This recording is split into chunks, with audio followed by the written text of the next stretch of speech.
Welcome back to the afternoon session of today's Jelinek Day here in Austrian Cultural Forum in Paris. As you can see, we are switching languages from German to English. In this next part of the program, we will take a step back from Elfriede Jelinek's work and broaden our perspective to address maybe more general questions concerning the relationship between gender and democracy. We will explore these issues in the upcoming laboratory session called Caring for Democracy. I'm sorry. I'm very pleased to welcome our participants, Anne-Isabelle Françoise from France, and joining us digitally, you can already see her, Agnieszka Jezierska from Poland. Sadly, Lea Suse-Michel is not gonna make it today due to illness. The session will be moderated by Bartolo Musil, whom I'd like to introduce briefly now. Bartolo Musil has been professor of voice training at the Mozarteum University Salzburg since 2015. Since autumn 2024, he has headed the Institute of Voice and Opera at the MUK in Vienna. He's also a member of the research center Elfriede Jelinek. And with that, I would like to give you the microphone. Thank you so much. So, welcome to this afternoon session. We are diminished in numbers, but not in content and quality. And we have decided to stick to English, which is the mother tongue of none of us, but out of respect for our international audience, we will conduct the talk in English. And now I would like to introduce to my left, from your side to my right, is Anne-Isabelle Françoise. She is a lecturer in comparative literature at Sorbonne Nouvelle University. She conducts her research as member of the Center for Comparative Studies and Research, CERC, which probably is you all know it, I didn't know it until today, and currently heads the Institut du Genre, a national network founded by the CNRS in 2012, comprising currently 37 partners, universities and scientific institutions across France, that is specifically dedicated to coordinating, supporting and promoting research on gender and sexualities in France and abroad. Specializing in 20th and 21st century European literatures, her research in the field of gender and cultural studies focuses on the powers of literature and how collective imaginaire shape our reality, text and image, popular culture and translation studies. She has co-edited the volume Comparative Literature and Gender, the online journal it's Trans 23 in 2018, the collective Marche du Masculin, Exotisation, Déplacement, Recentrement in 2015, published numerous academic papers such as Feminist Resistance and the Powers of Fiction, Can Fiction Change the World? We have already talked about that. In 2023, Fictional Populations in Utero from the 18th to the 21st centuries of 2025. Repulsations, Cannibalistic Scriptures, Gender and the Avant-Garde from 2025 as well as texts for a larger public, for instance on fictional languages, the Dictionnaire de la Fantasy of 2018, or on how literature helps us to imagine the future in a constant context of global climate crisis. For instance, the exhibition Faire avec, Science Fiction et le Patrimoine Alpin in the Musée de Bagne in Switzerland in 2024. Her upcoming book focuses on the intersection of gender and food in literature and the arts.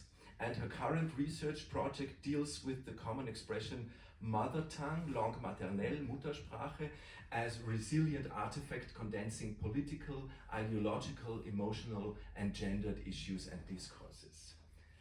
Welcome. Thank you very much. And now on the screen to the further left, right from your side, is Agnieszka Jezierska from Poland. I will briefly introduce her as well. Welcome, Ms. Jezierska. She studied German and Polish studies in Warsaw, in Poland. She holds a PhD or Dr. Phil.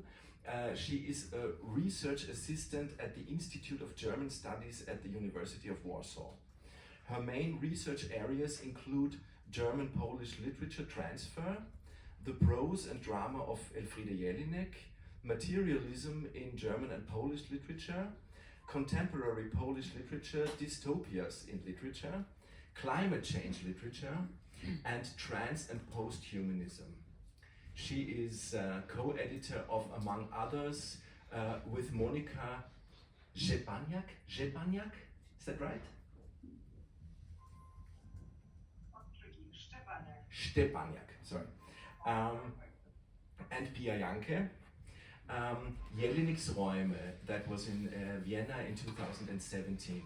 She is currently working on a project on literature and climate activism. And since I said I want to have it not so serious, I want something, you know, nice and private, she told me that at the moment she cannot read as much as she would like to. So audiobooks and theater performances have proven a nice alternative to be in touch with text on different levels. Thank you so much and welcome. So, we are drifting away a little bit from this, you know, immediate context of the work of Elfriede Jelinek to a little bit more general questions. And now I would like to address these that have already been addressed very much in the morning sessions. The shift to the right, these shifts into authoritarian regimes, but also the randomization of the political discourse. And first, we would like to hear a little bit about the local situations, the political situation in especially now France and Poland, obviously, and maybe Ms. François, you would like to start. Thank you. Well, thank you very much, and thank you very much for the invitation and this wonderful program. I'm very sorry I could not be here this morning because I'm sure it was absolutely fascinating to hear more about Jelinek, also in the current context, which is quite grim, and I'm very much looking forward to this panel, so thank you really very much.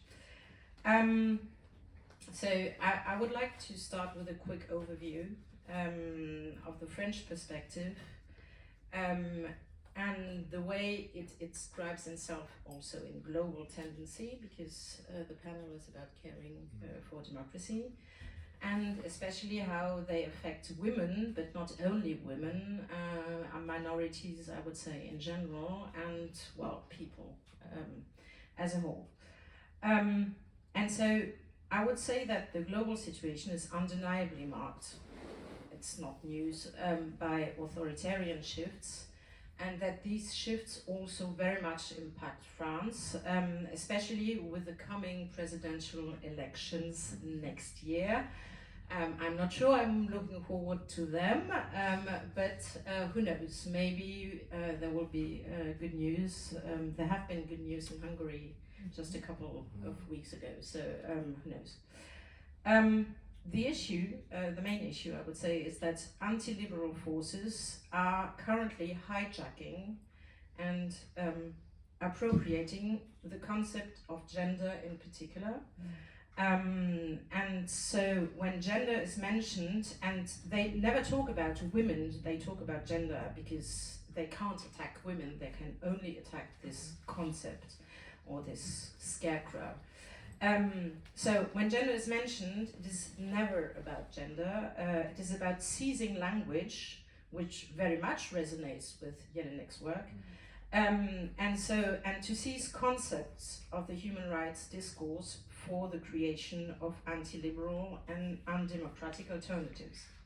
And so policies and narratives against gender equality are the most, I would say, well thought out products of the present anti-liberal turn. So they pretend to represent unashamed citizens, so who speak frankly what everybody knows, and these unashamed citizens who are constructs are then allowed to do whatever they want and to ignore all previous norms, values, laws or conventions. And so the way actually currently people are proudly ignoring a liberal consensus, these unashamed citizens I just mentioned, is a way to construct a consensus against democracy. So to act actually as a glue for various groups and various tendencies, and to vote, well, for protest parties or far-right parties and undermine the present democratic order. And so the problem is that these shifts fit in a more general crusade that the anti-liberal forces are waging against a number of issues, so science, academia, critical knowledge production, and so actively promoting anti-gender movements and anti-gender actors. And so,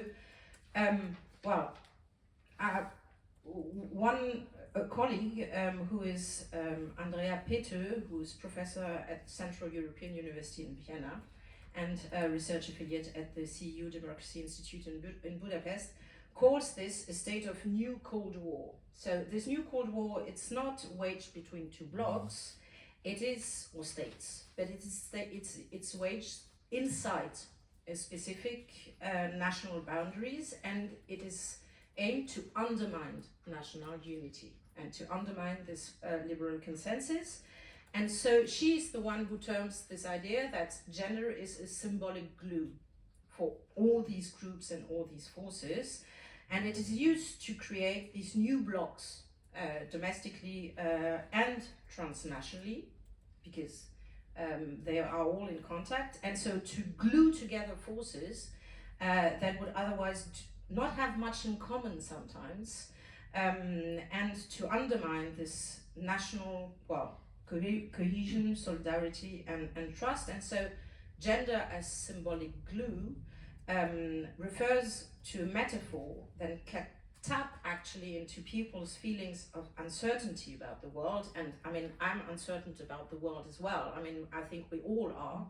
But so to direct actually this uncertainty towards certain issues, and especially equality issues. And so to undermine these issues. And so this attacking gender or gender ideology, and it's a quote, so théorie du genre in France, for instance, is a way to bind together actually different groups, whether they be religious or political or whatever, or economic forces that would otherwise not have much in common. So it's really a scarecrow to threaten, our current democracy, and to attack what they would call a liberal agenda, and to promote an anti-democratic and anti-liberal agenda. And so attacking gender is actually one of the key rhetorical tools with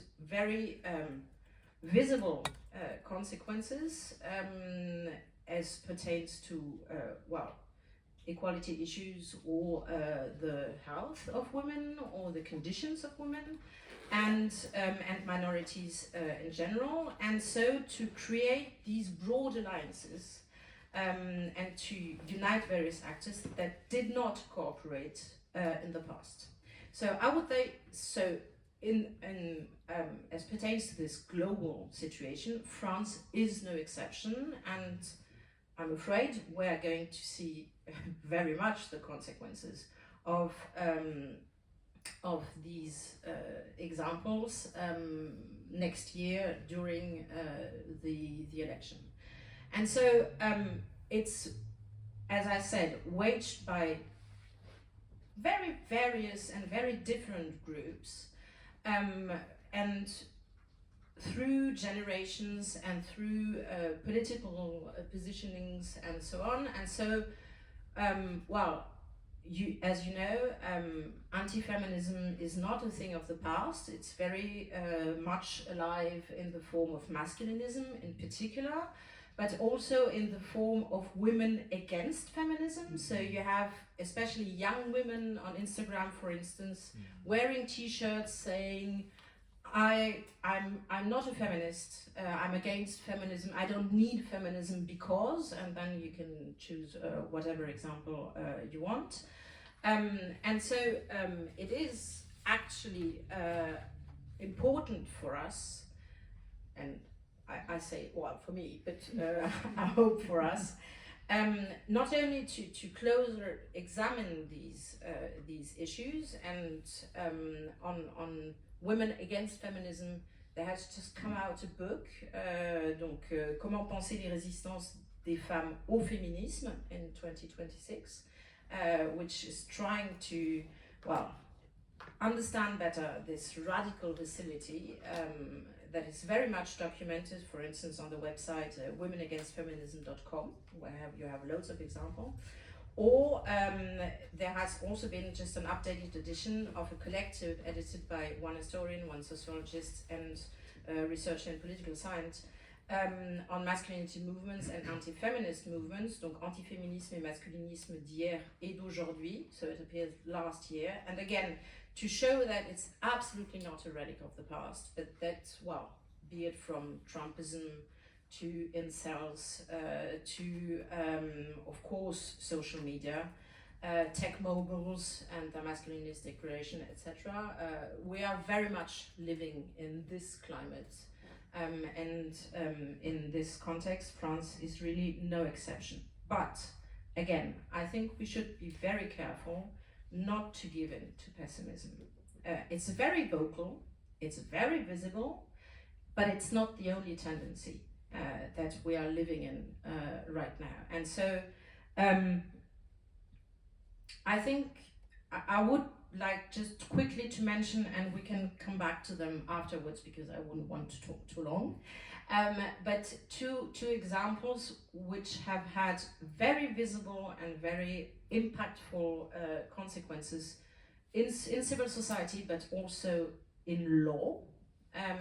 So the first is, and you told me it had been mentioned this morning, the so-called Mazan trial, which has led to a change in law concerning the definition of rape and sexual assault. So now consent is explicitly, the draft has been passed, present in the law.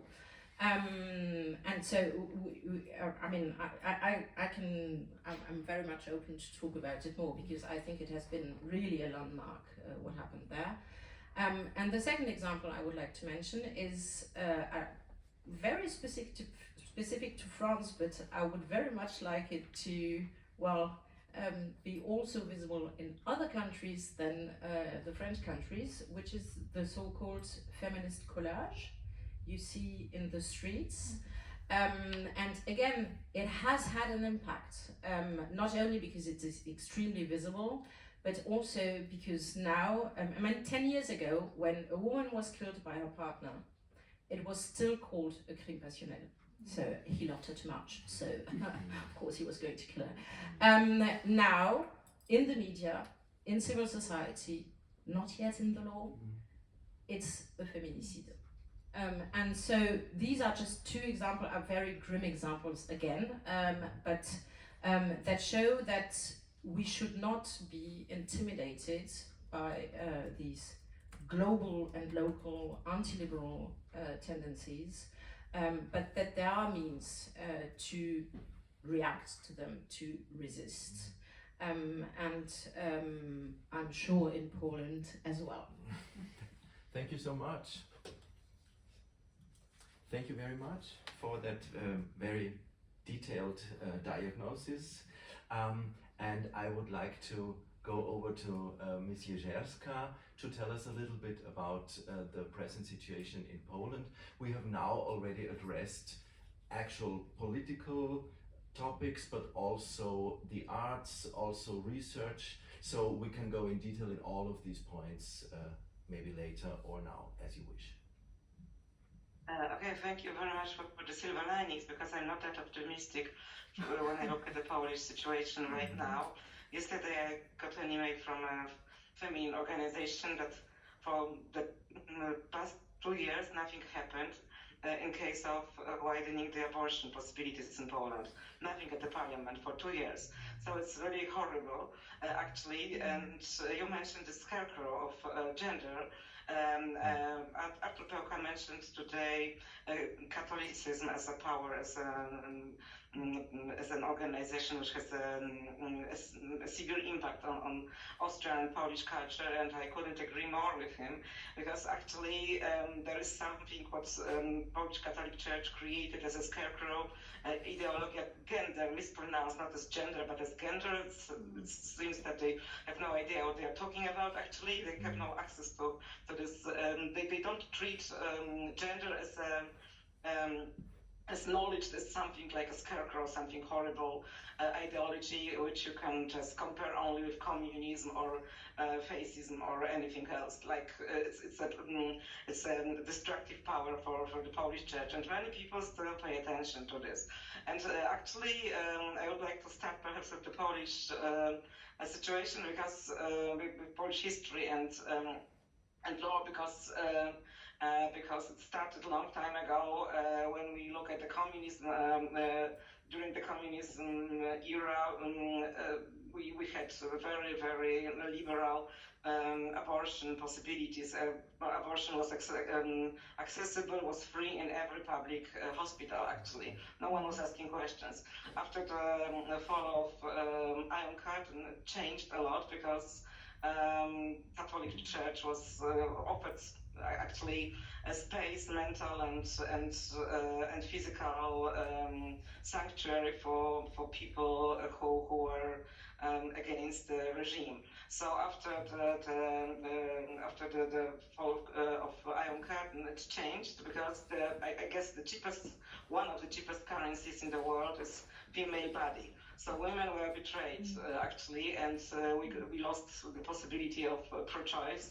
Actually, it's still like this. We have a very restrictive abortion law with only 3 narrow exceptions, like incest, rape, severe fetal damage, and also the threat to mother's health and life. And that's all. And after 2016, it's changed even to worse, because this possibility of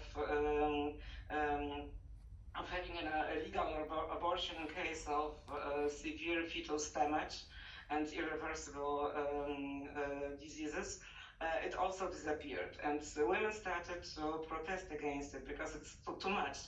And it wasn't like this, that one possibility disappeared. Actually, from this moment on, physicians started to hesitate to conduct an abortion, to provide a legal abortion. Everyone is afraid. So that's the problem nowadays, that we have women with resources who can go abroad, who can just get illegal abortion for money. And we have other women who have no such possibilities. So this difference between resources and having nothing is really severe, and that's very important for Polish activism, because we have both activism and arts combined together nowadays, and it has a very important impact, because women went on the streets. 2016 it started as a prominent action, as a very massive protest in Poland, I have never imagined something like this before. I have never seen something like this before after the fall of Iron Curtain.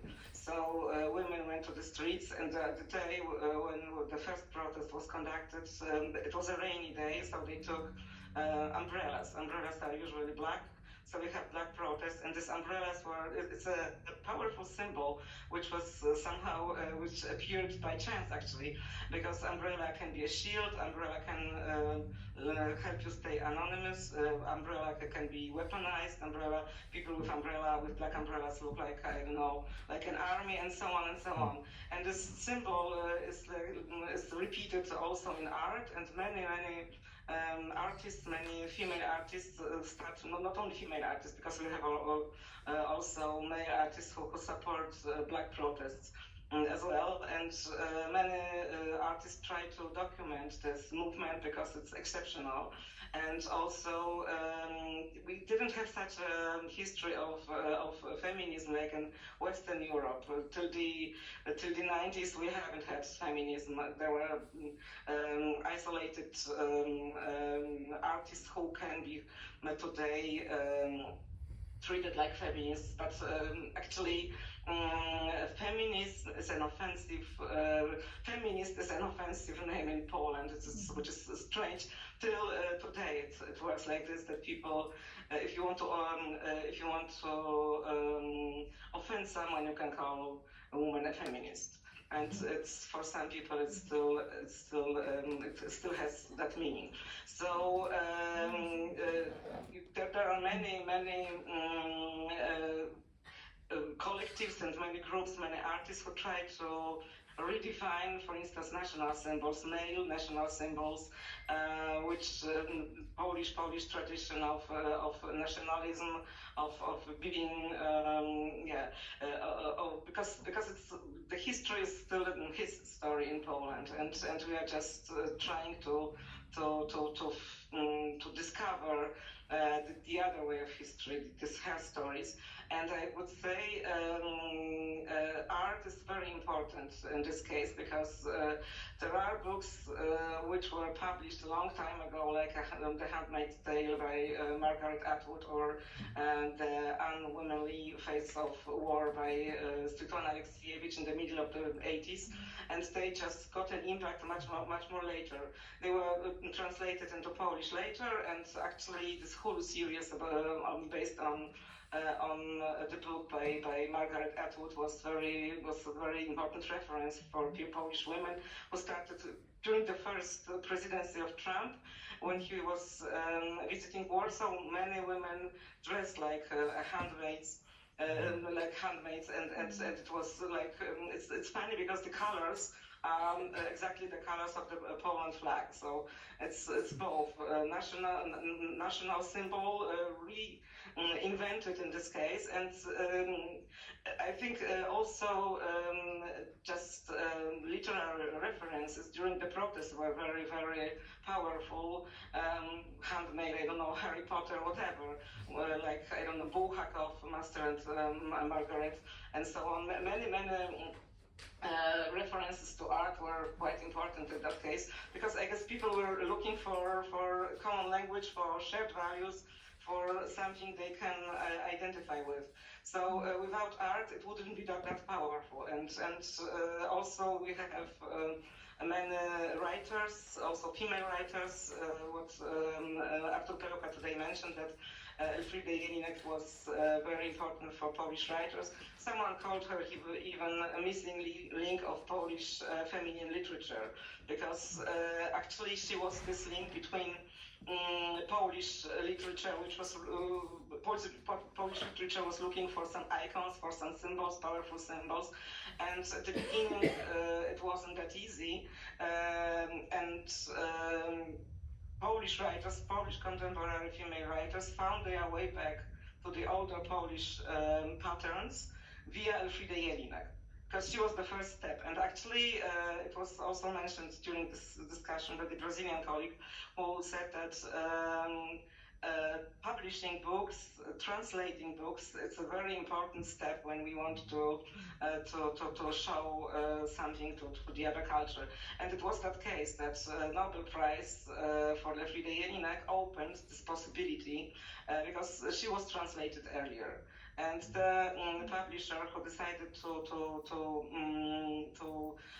republish her books after the Nobel Prize was it was a deliberate choice for her. She knew exactly what she was looking for. She knew she followed what Frieda Jelinek means, what she was publishing, but she knew she can't sell it. And in the moment Frieda Jelinek was awarded with Nobel Prize, it was the new opening.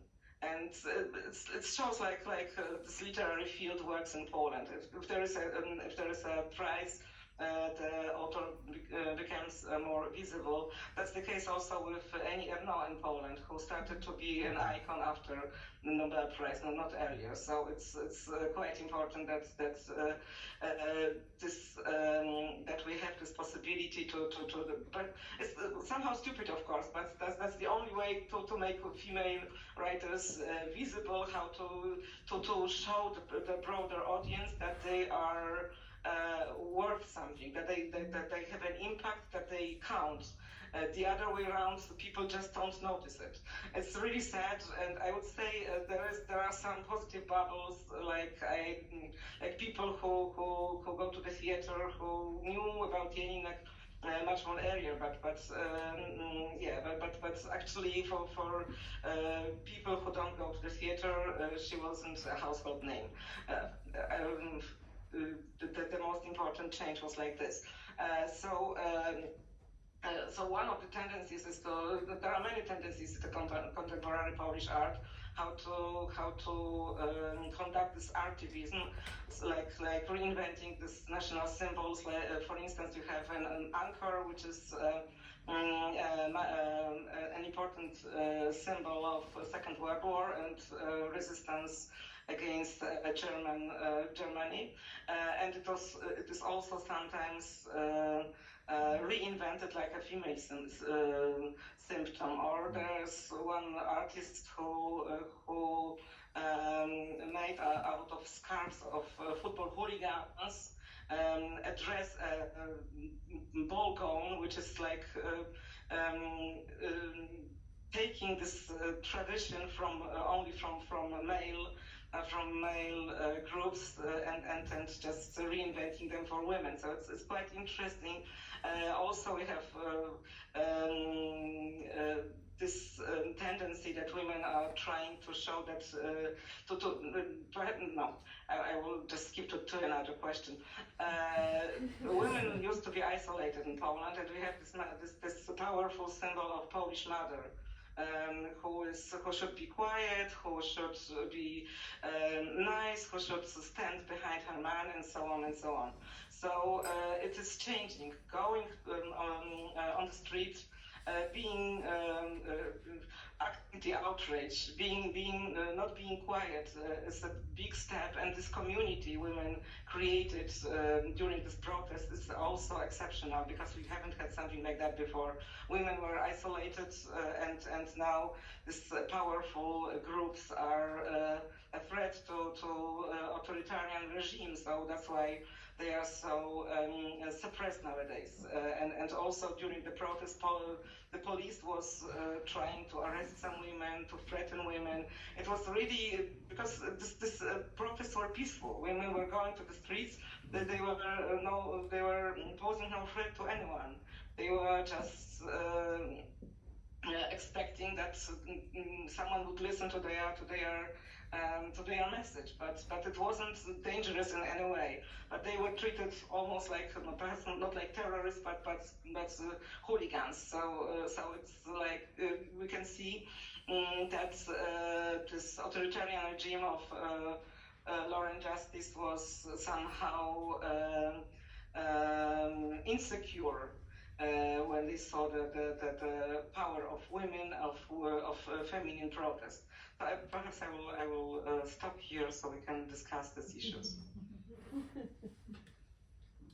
Yeah, thank you very much for that. I would actually develop that further, and maybe let's talk a little bit about the idea or the question whether art can actually be a valuable intervention for changes in society. I had this from this morning. There is this image that stuck with me, using a herbal infusion as an antidote for a cup of poison. Are these weapons that are actually that have any impact? And maybe for now, maybe the division is not helpful in the long run, but maybe for now we could think of, is there any difference, for instance, of art projects or the collectif féministe that you were talking about, where people actually do interventions in public places, and different media that are more associated with a certain education, with maybe a bourgeois background, like going to the theater, reading a book. So maybe for now we could make a division for that, and maybe you would like to elaborate a little bit about the collectif féministe. Well, I can come back to the collectif féministe.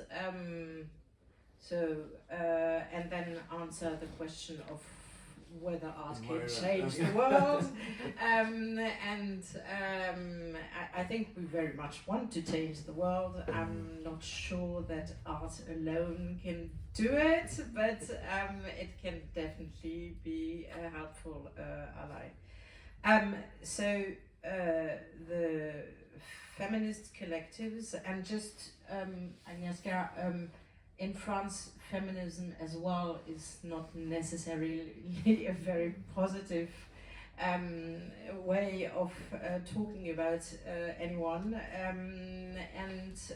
it's not only an insult, but there is a heightened way of use it as an insult when you speak of féminazie.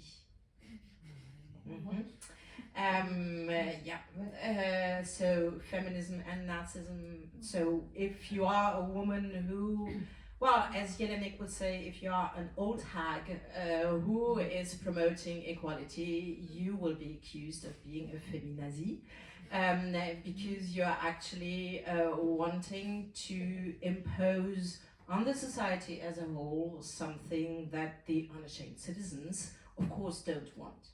Okay, so it's a way of reversing the accusation of who is authoritarian. So feminazi, it's really this idea that because you are feminist, you are going to impose a dictatorship on society as a whole. So you see, it can be even worse than in Poland. So maybe that's an analog discourse of this, this idea of the Karen, as they use in the US, like any woman who, insists on something that she's entitled to, is a Karen. So that's it. It's entitlement, privilege, all that kind of thing. Yes, and it's a violence.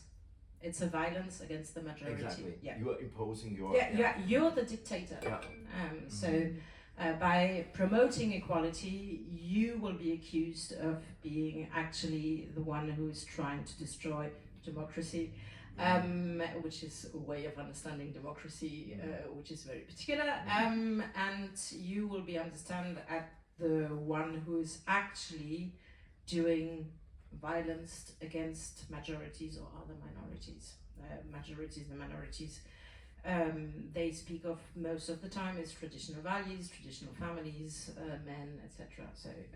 So feminazi is the heightened way of insulting feminists.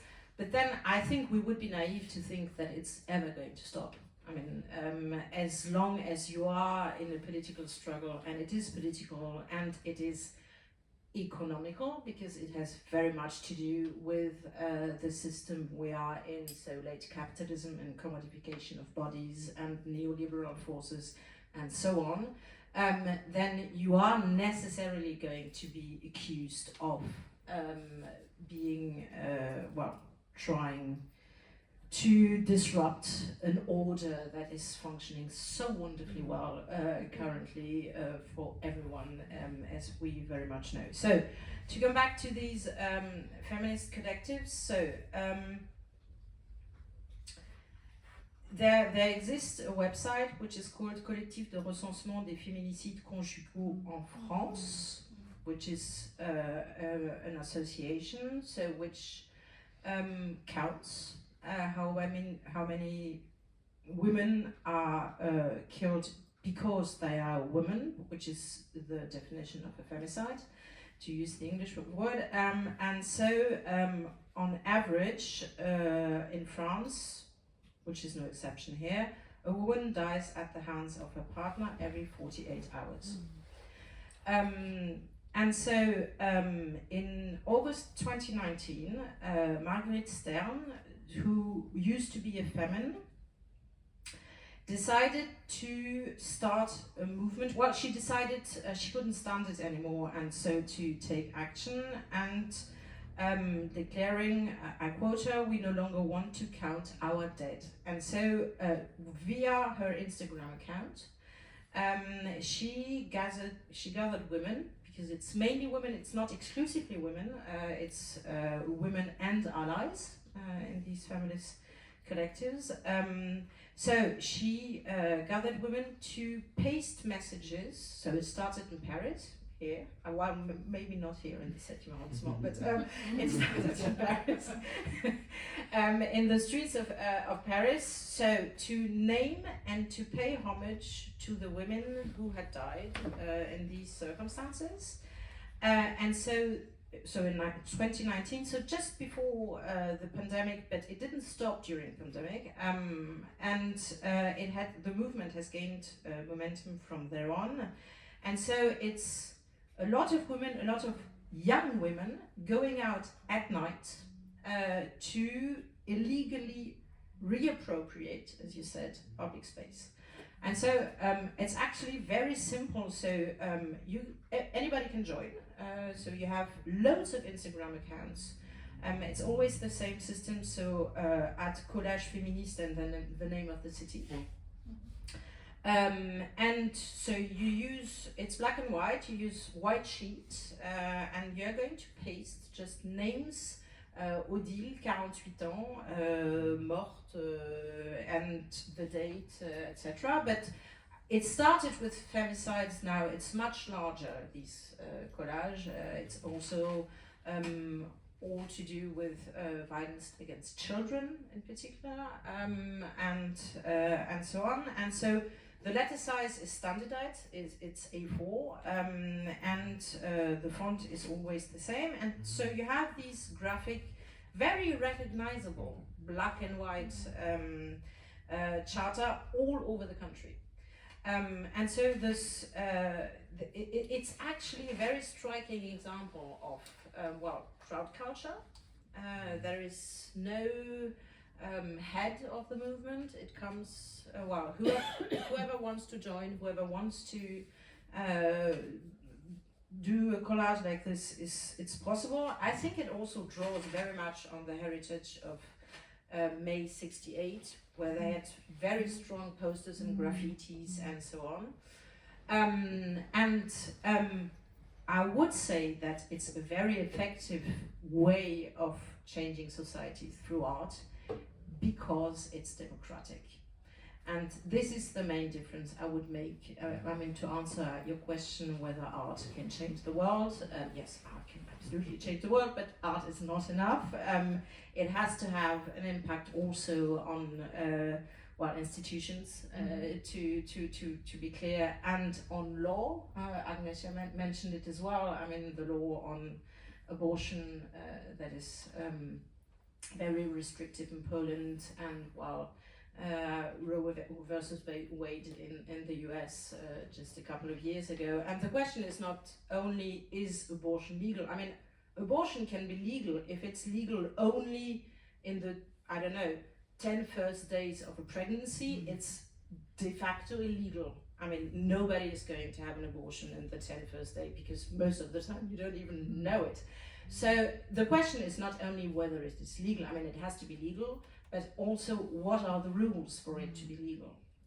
And so we could very easily in Europe, where actually abortion is legal, have a shift towards a tendency where it actually becomes illegal if, again, the application is you're only allowed to do an abortion in the, 10 first days of a pregnancy. It would de facto be illegal. But to come back to your question, sorry, I'm digressing. No. On art, and Agnieszka was talking about bubbles. If the effectiveness of feminist resistance is limited to art that is only accessible to a happy few, it's not going to achieve anything.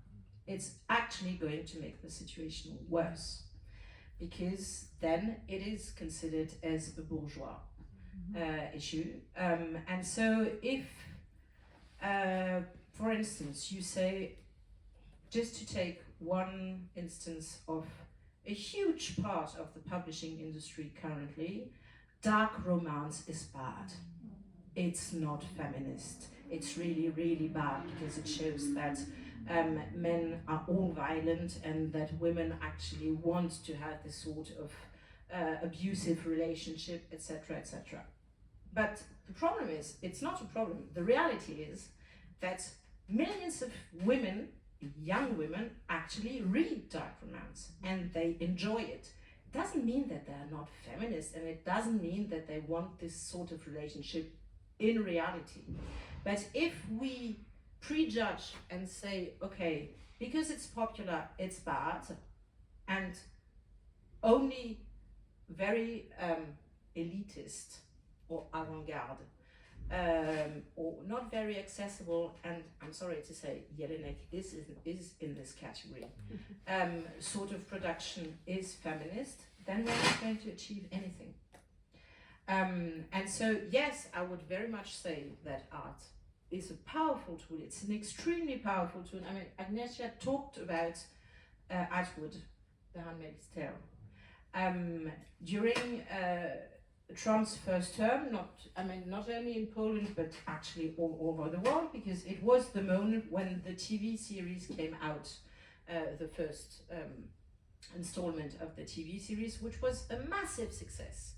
And so all over the world, you had actually protests of not only women dressing as a handmaid, which is something of a problem anyway, but also of women wearing slogans, which was, for instance, "Make Margaret Atwood fiction again," which was a direct response to "Make America Great Again," of course, but also to say we don't want Gilead, which is the fictional state in The Handmaid's Tale, in our reality.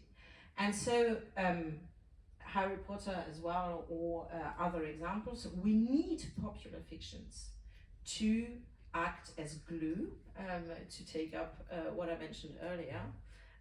We also need, more, how to put it, challenging art to put forward these issues, but we cannot, I think, only pre-discriminate which is feminist and which is not art. And we need, especially towards the wider population, and I would say, so of course young people, but also working class people, women, to find tools to address these issues. And maybe opera, and I love opera, or not all opera is going to be the answer, ou le Festival d'Avignon, ou Cannes, to name just two festivals. But I don't know, if you take a theatre festival like Edinburgh, which is a huge festival, you have the official, and Avignon is the same, you have the official, but you have also the off festival. And the off festival is often, actually I find, much more interesting than the official one. And so, in a way, we have to seize all opportunities in order to promote, these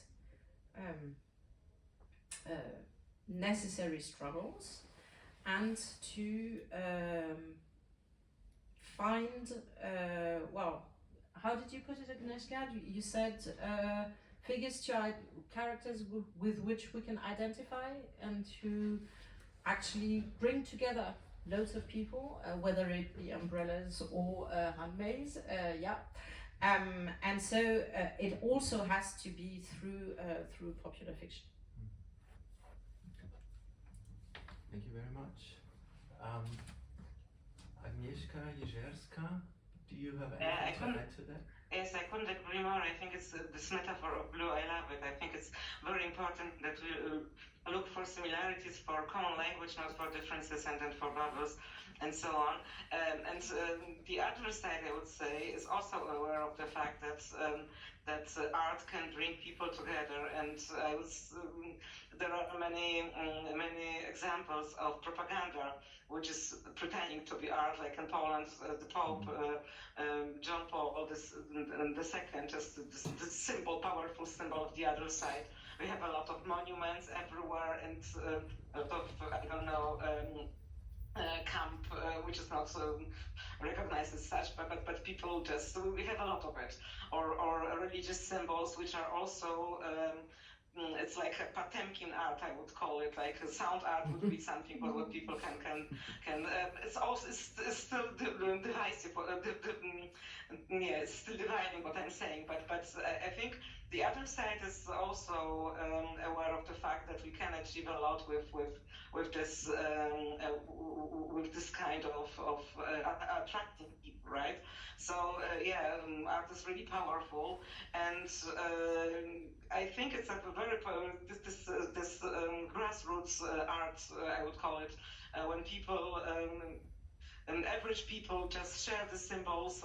For instance, the lightning rod is also something which is a powerful symbol of Polish female rage, and so on and so on. So these symbols, which are still art, but they are very recognizable. They are accessible for everyone. They are not like somehow too complicated, but they are still interesting. They have something behind. That's why I'm calling this other art Potemkin art, because there's nothing behind it. There's no message behind it. There's only this plain message you can see at the first sight, and there's nothing behind it. It's like manipulating people. But I guess without art, this protest wouldn't be that powerful.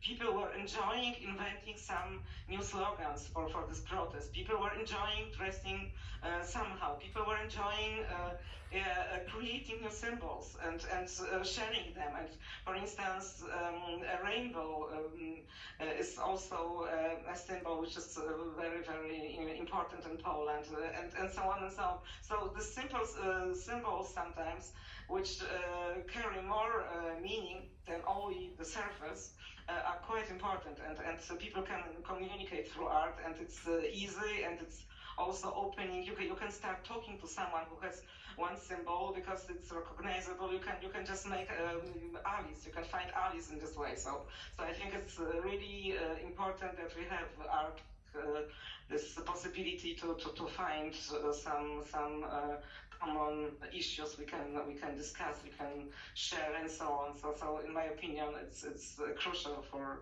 democracy that we not only communicate with words, with simple ideas, but also not directly. It's powerful. It's meaningful, in my opinion.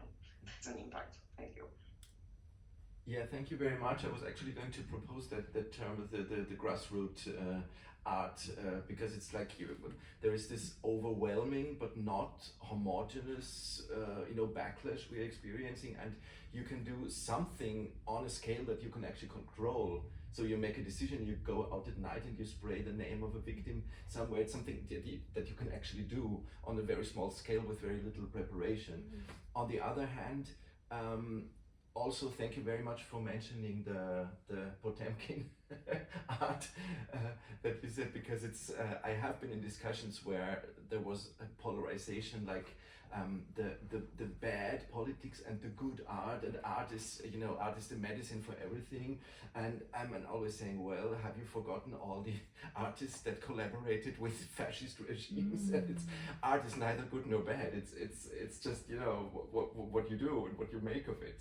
And especially, as you said, I work in a very very established and very high culture field of the arts, and I hope it can have an impact and it can do something, otherwise I wouldn't sit here. On the other hand, I can also see that it's very often abused as, for representative purposes, especially because it's so visible and it's so expensive and we can really show and make something of it. On the other hand, we have examples of like Nabucco by Verdi, who helped the Risorgimento movement in Italy to really unite the people against, the Austrians and whoever, and the French. It always depends on who is doing what for whom. And so if we go back to like the established, if we go back to theater, for instance, where you have to go somewhere, where the theater usually doesn't come to you. Well, it can come to you through television. It can come very to much you. so. And also now we have a phenomenon that we're actually, maybe it's a local thing, but we are very happy about that. For instance, the Wiener Festwochen, that, things that would like 20, 30 years ago happened, done by small collectives in some basement, and now they are done on a very highly funded, internationally visible platform, alternative trans-disciplinary art. Political art. Well, in France there's a very strong opposition entre théâtre public et théâtre privé. It always comes back to money anyway. And so that's like freie Szene. Yeah, so théâtre public is the theatres that are financed by the state, by public money, and so which would be la Comédie Française, to name just the most prominent one, whereas le théâtre privé has to finance itself, so it cannot, for economical reasons, put on shows when no one is going to come to see them. So it is understood to be much more popular, to be much more broad, also to be much more accessible again, whereas the more challenging productions, let's put it like that are probably going to be shown more in the théâtre public. Because they have the funding anyway and so on. Which would be, again, coming back to the difference between, more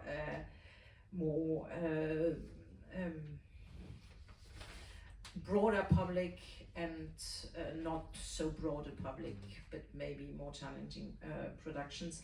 I don't know if it's actually that true, and I would say that for me there are two issues if we speak specifically about theatre. First of all, it's the question of, as you said, you have to go to the theatre doesn't come to you. Who is actually going and what is in place to allow more people to go to the theatre, which is basically schools. And so the funding of schools, whatever age, from the very little ones to young adults and so on, to allow them and to take them to the theatre. It's going to work, it's going or not, and they were going maybe to like it or not like it, or whatever, it's not the question. But to have actually institutionalized and fundings in place to allow this sort of broadening of the public, and again, it's both political and economical. To maintain what in other contexts would be called popular education or popular culture is absolutely essential, and it doesn't matter where you take them. It's the fact that there is actually funding and organizations in place public organizations that allow this sort of for people to go to the theatre on the one hand. To come back to this difference between public and private funded theatre in France, which again, it's really a huge chasm.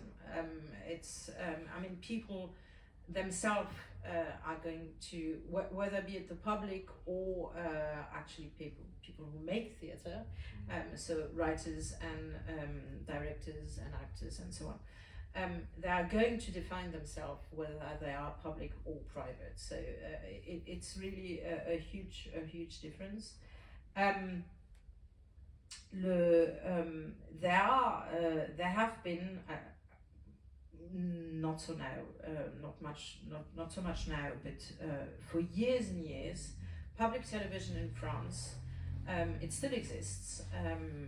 If I'm not sure if we're going to still have public television in 2 years, but for the moment we still have it, because there has been just a parliamentary report that came out, which is inflammatory, which is awful. I mean, anyway,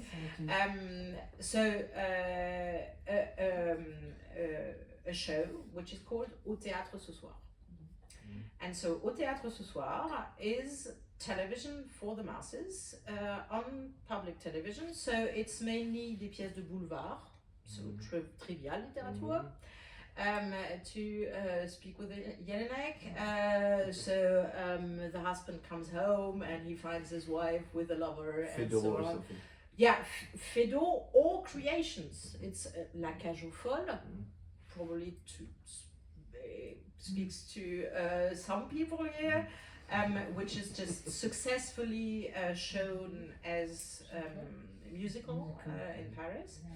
And so for years and years, so once a week you had the Théâtre ce soir with this kind of play, which would, I think nobody would say that they were politically progressive or very liberal or that they were promoting feminist agendas, because, well, it's pure convention. It's wonderful convention. It works very well. People were laughing.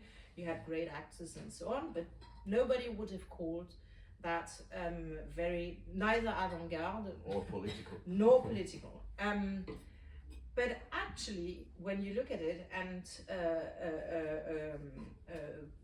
researcher in France called Nelly Kemener just published a book which is called Le Placard du Boulevard.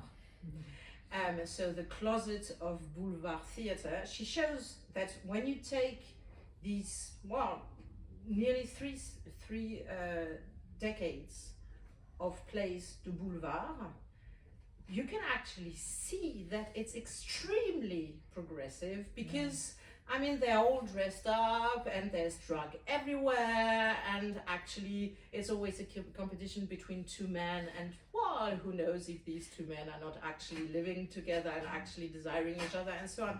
And so this show, which again at the time was, because there weren't that many channels on television, were watched by thousands and hundreds of thousands of people, even millions, were actually promoting very progressive agendas, but they would never have to acknowledge it.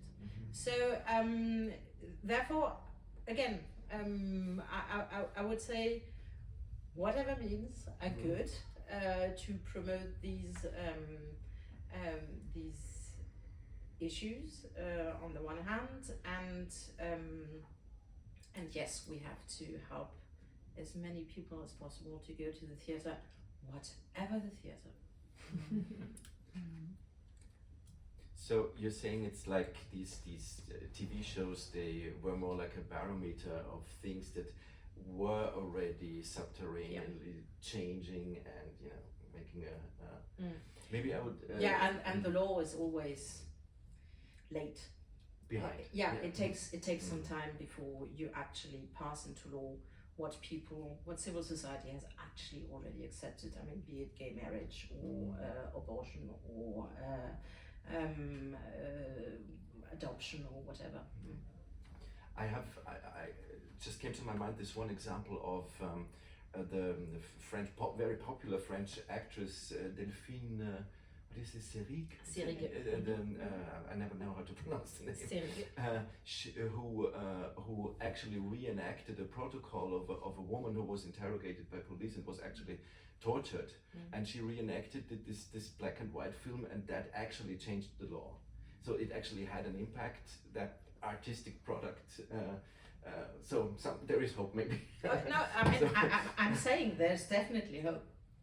And maybe, so I'm standing in now for Ms. Suse Michel, who can't be here today, just about this little detail of the theater scene, because there is a very funny difference to the Austrian landscape, in that, like, for decades, it was the case that there was a freie Szene, a free theater scene, that was just funded enough that people could do things that were actually edgier and more political that you could see in the big established theaters. So when I started studying, it was like we can go to the Staatsoper and the book theater, but there you have, you know, the boring representational stuff.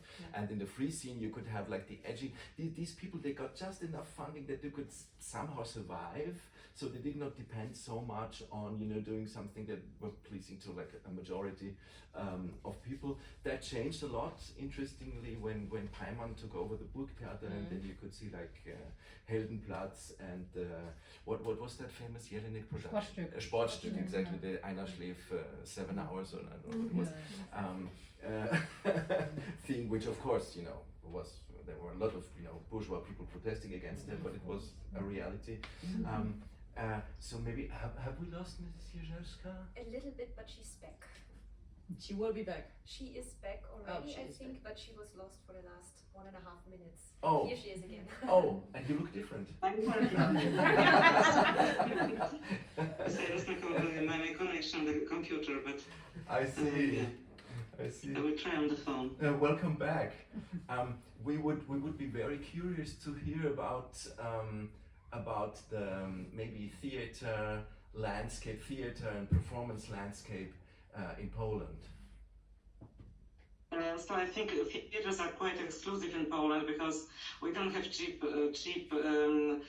tickets like for older people. The tradition is only students go for cheap places, and that's the difference between, for instance, Vienna and Warsaw, because you can go to Burg Theater and pay 4 euros for a very bad standing place, but you can still access the culture, and in Poland it's not that easy, so that's quite exclusive. On the other hand, we have a very good variety of plays on the public television nowadays, and the new government decided to make it the other way around. Previously we had propaganda plays only, and now we have it much better, because they decided to, wait a second, like this I'm able to access it the other way around. I'm not sure. Okay, so we have this theater which is accessible for everyone, and the new government decided to show the plays which are very ambitious, and they just record real performances from real theaters, and they are broadcasted for everyone who can't go to the theater and see this very important titles. So I think it's really good, but the difference between television and video on demand is that people just don't access it, even if it's available after all, after broadcasting. Sometimes they are still available on the TV channel, but people, I guess, don't do it really. And what I wanted to mention about Polish theater is that there is this fight. For instance, there was a play about sexual harassment in church, and how the Polish Pope John Paul II helped to hide the cases. And all the ladies with rosaries were coming every night to the theater, protesting that it's not can be like it's actually horrible, and no one of them have seen the play. of covers, but they were protesting. It was the fuel for the Catholic Church and far right to gather voices from these older ladies, and they were really manipulated. They didn't know what they are actually doing, but they were being a part of a bigger landscape. So I think it's really really sad that we have such situations in Poland. And I will try to switch to the computer, so I will stop at this point. I hope it's gonna work. Well, protests are always against arts or works of arts or people that know. And I mean, see the outrage when Jelinek got the Nobel Prize. The outrage came from people that never read it. I mean, it's always the same, and it's the same in France when Annie Arnaud, which is the only actual female Nobel laureate, when she got the Nobel, again there was outrage. Nobody, I mean, I don't think most of them who were outraged had read her. And so I think it's a very similar situation actually between Jelinek and Arnaud in both cases, so that they are both identified, not when people know that they write, but they are identified as outspoken public figures. And that is what infuriates some people. Arnaud has been very vocal about against Emmanuel Macron or the government and so on, and he has barely acknowledged that she got the Nobel Prize for Literature, and so the fact that and both their works are wonderful. I'm not saying that we should read them, but that they are also extremely important, and well done the Swedish Academy to give them the Nobel Prize for Literature to these women, because not only because it's important to have women, but because it gives them also this position where they can even more actually say out loud what needs to be said. Yeah, I mean, you could also say that if there is a protest, if there is a reaction, it means that there must be some impact. You know, people would. It's like, you know, maybe some there of is you. no bad publicity. Yeah. Maybe some of you have seen the movie A Day Without Women about an Icelandic, and one of these activists, they said, which stuck with me, when you do something, when you do something Right. Exactly. First they will ignore you, then they will ridicule you, then they will fight you, and then you win. You not always win, but maybe, but I mean, it's a reaction means something, because people wouldn't protest if they wouldn't think that you are actually you have some impact, you're dangerous with what you're saying. So in a way, it's maybe not always a bad thing. It's always a good thing. Do we have any questions from the audience? We have talked a lot. You have.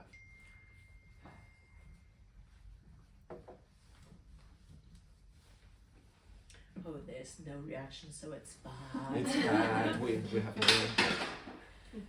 Welcome back.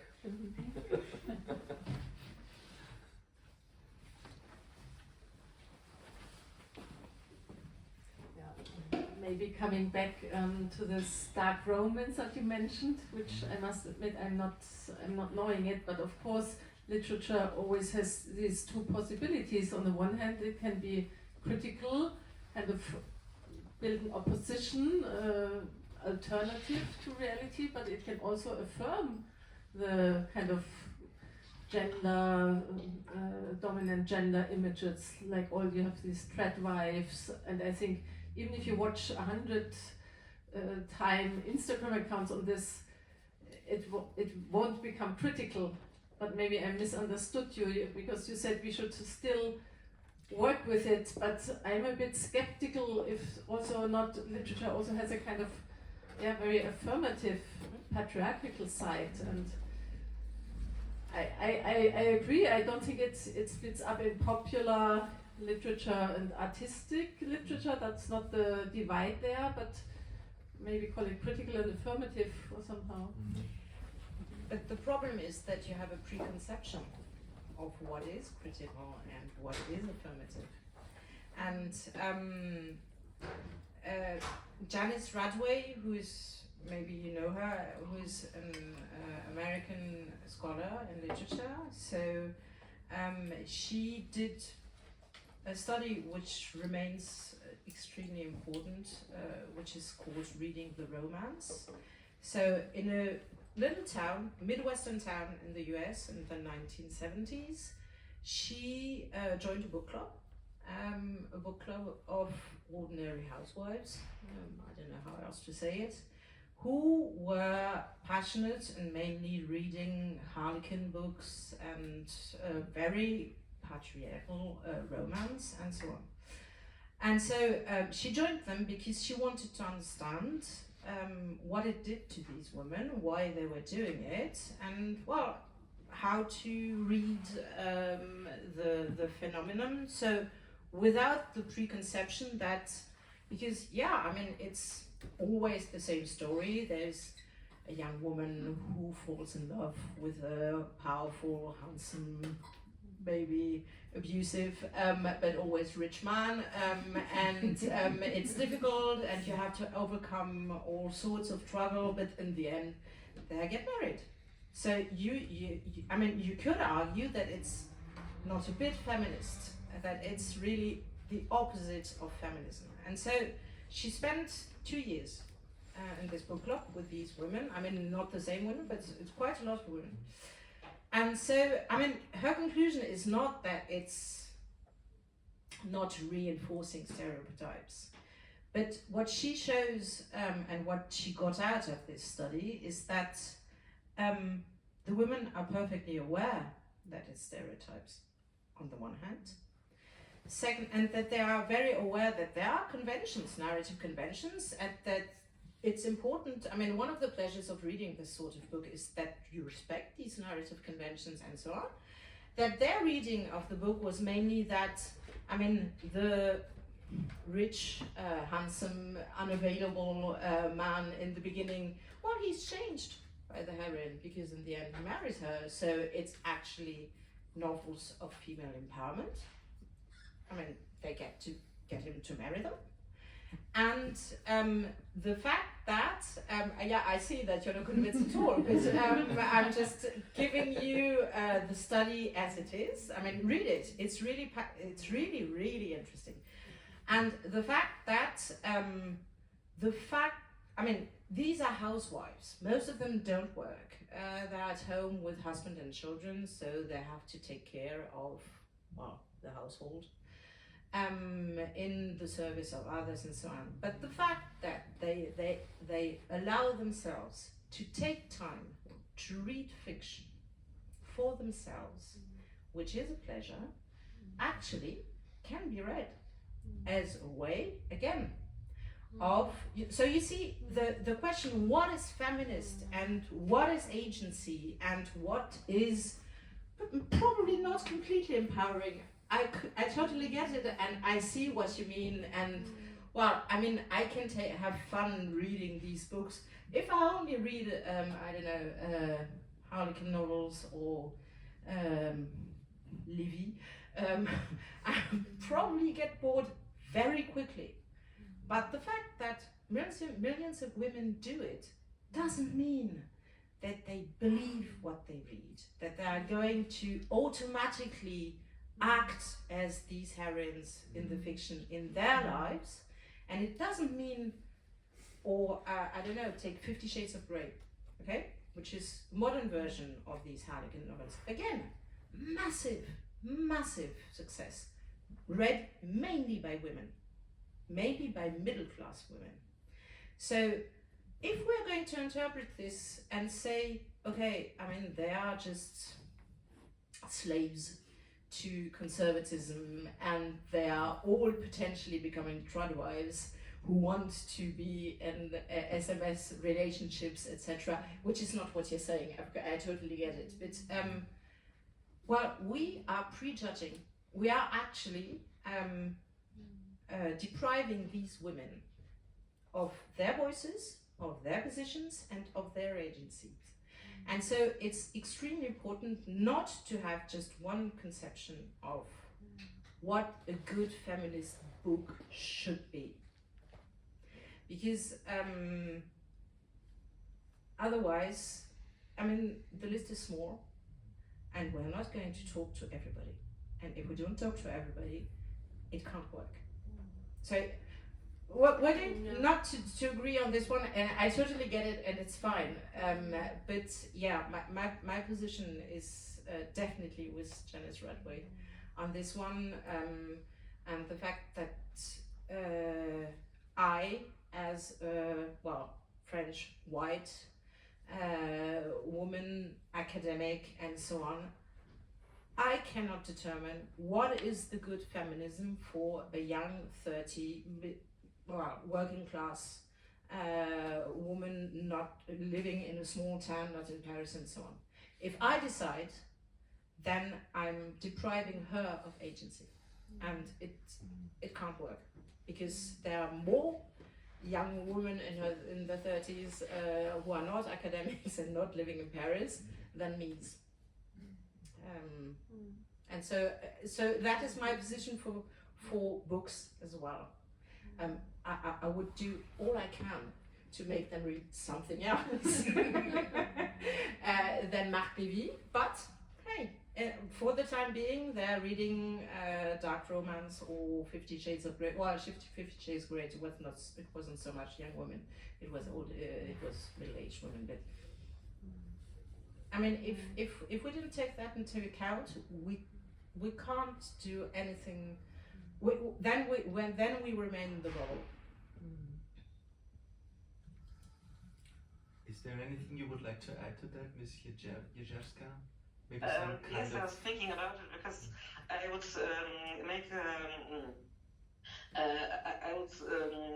differ between guilty pleasure books, which have no any hidden agendas.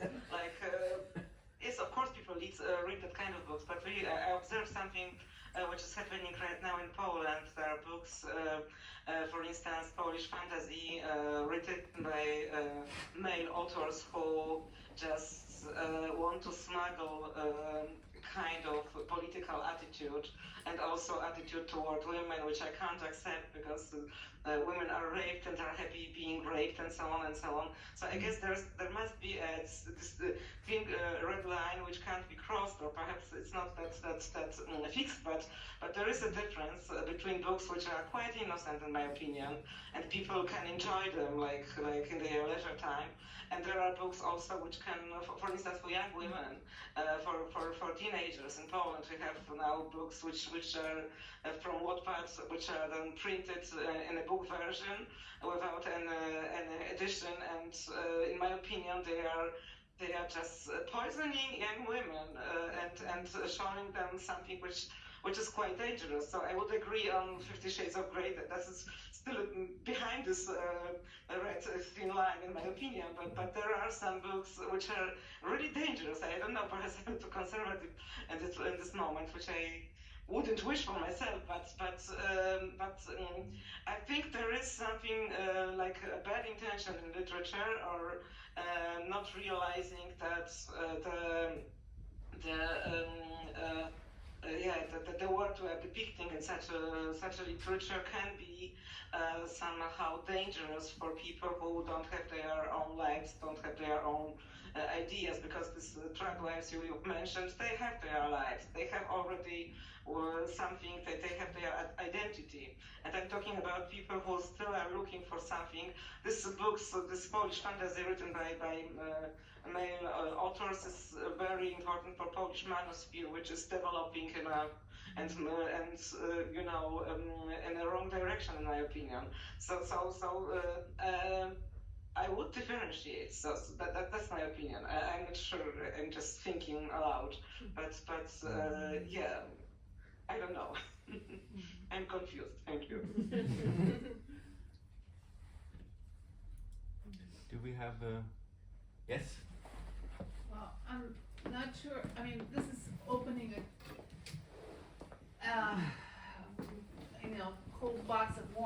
It is. No, I mean, Pandora's well, box. one thing is talking about feminism and the differences of feminism when former Eastern countries, the word feminist was an insult or became an insult. I think historically it's different than feminazi, but let's not go into that part. No, there are several anecdotes I could tell, but I would like to come back to something you said at the beginning. Like there is a way of protesting, there is a way, how your optimistic view. Okay, however, what I'm seeing is that the achievements in the law, the achievements, etc., a little by little taken away, almost in an invisible way by the government. And it's not a law, you have the law, we don't finance it, that's one way, wonderful. Memoria historica, la mémoire historique, a law, finally, Spain has it, it was not financed. We won't abolish it because that would be protest. We don't have any budget for it, zero. That's a very effective way. Abortion, the most progressive abortion rights. Well, very, very simple. Any doctor can be an objector. Conscious objection, there is no more abortion in the public schools, in the public hospitals.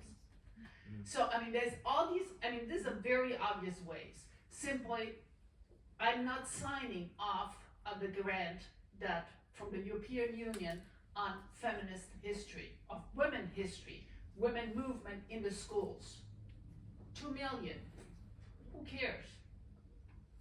2 million to the European Union. I mean, things like that, I mean, little. So there's a very easy way to say, okay, we let them paint all the names. When are these women, when did they become women? When did they become persona, human beings? When they were dead. Before. Okay, but I never said I was optimistic. No, I you just said said you're I optimistic. don't want to be pessimistic because Okay. then we're not going to do anything. Okay, no, it's not that I'm not doing anything, but I think it's, the problem is, what are these little things and how do we can counter these? I mean, the right, yes, you cited an example with Janice Radcliffe in the 1970s. These women needed a place to reunion. I mean, it's this thing where Bachmann unter Mördern und Irren, die Frauen sind allein zu Hause, die Männer sitzen im Gasthaus. No? I mean, that is exactly the romance, the book clubs where they went. It's a powerful book, I agree. I used it for my dissertation.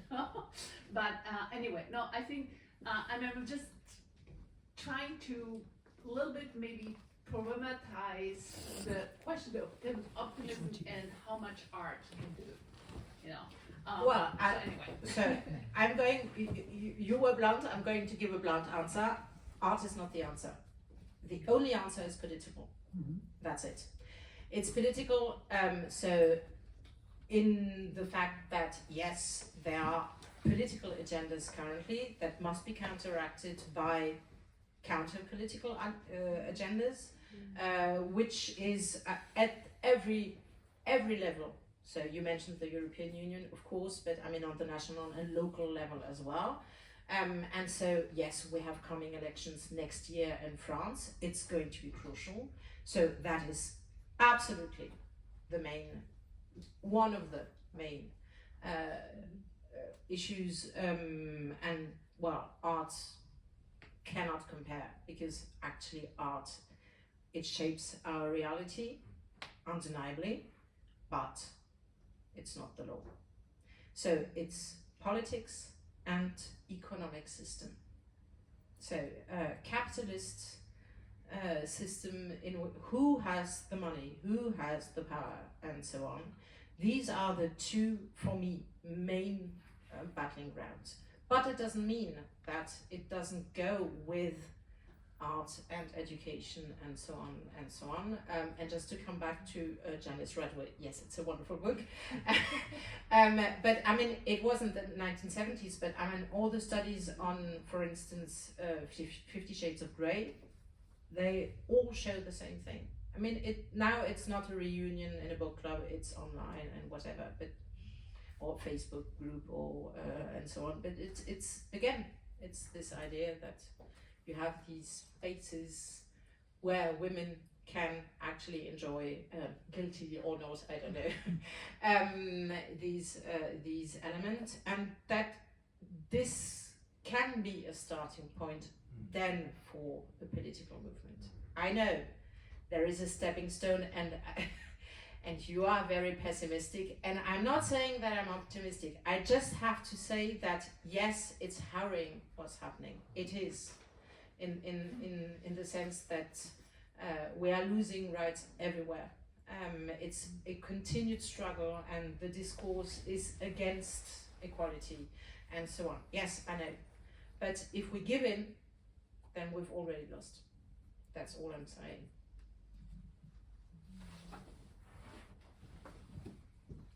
Okay. Are there any other questions, statements from the audience?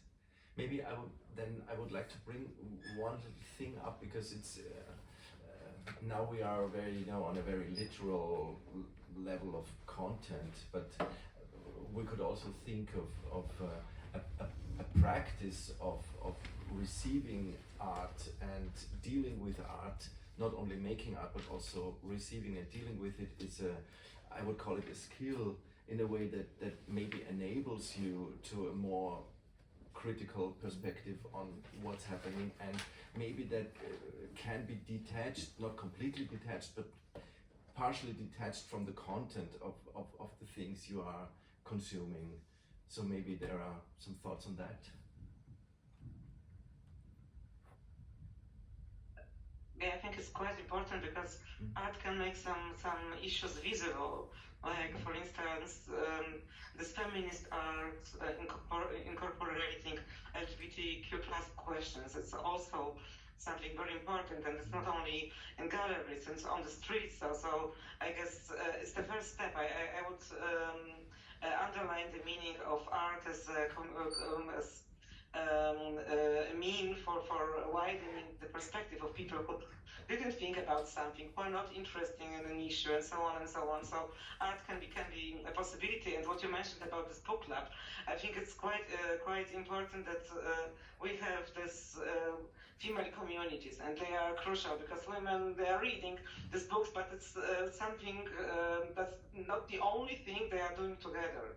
If they are meeting for this book club, it's like supporting each other.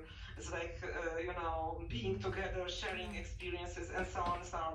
So I've mentioned at the beginning that we have women who have no access to abortion in Poland, like women without resources. But we have some collectives which do have resources, do have knowledge, and they can help such people if they need help. So I think this communities, the small communities, female communities, which are created also via art, I would say, because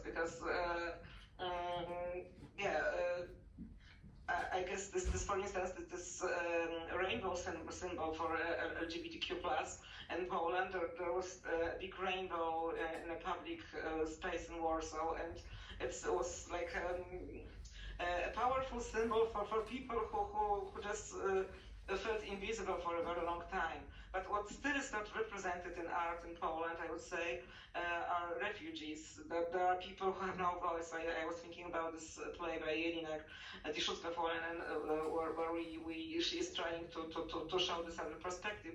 In Poland, we don't have something like that. Yeah. So I think it's we have many people who are who are not visible. They are visible, but they are not somehow recognized as legal citizens, like people who are crucial for our economy, immigrants from Ukraine, or boat drivers and Uber drivers from Asia, who have no representation in art still. So they are there, they are crucial for our economy on one hand, but on the other, people treat them as something that shouldn't ever happen. Like, and so we just observe in Poland how people send back to Ukrainian immigrants, I guess there are, we're talking feminism, and it's quite important, and LGBT is also underrepresented, but I think what is totally invisible are refugees in Poland, and the Ukraine, the Belarusian border, especially, where there are people and no one cares for them, and the new government, democratic government, you would say it's a democratic government, they don't pay any attention. Nothing happened actually. There's still a wall between Belarus and Poland, and yeah, there's no voice for such. There are sometimes someone is trying to mention something, but it's still not visible in public space. So I just wanted to bring it into this discussion as an important issue, in my opinion. Yeah, I think maybe that's one of the confusing aspects of contemporary discourse, that you can be feminist and pro-gay and still be nationalist and racist, or you can be I don't know. It's very difficult, and it becomes very confusing. Are there any pressing issues from the audience? Because if not, I would say I think that's a point where we could wrap it That up. people are confusing, yes, absolutely. Yes. We are confusing and confused, and we will continue to be that, but maybe shed some light on some things. I thank you so much, Thank you. Ms. François and Thank you very much. Jezelska. Thank you so much for being here virtually and physically, and thank you all.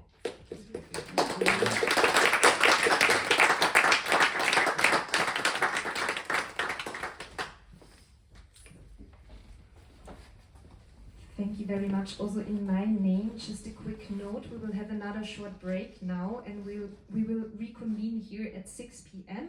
There's still a little bit of cake left, also coffee if you need it, and drinks. And in the evening program, we will make the last change of language today into French. And we are very looking forward to a reading and a discussion then after it. See you later after the break. Thank you.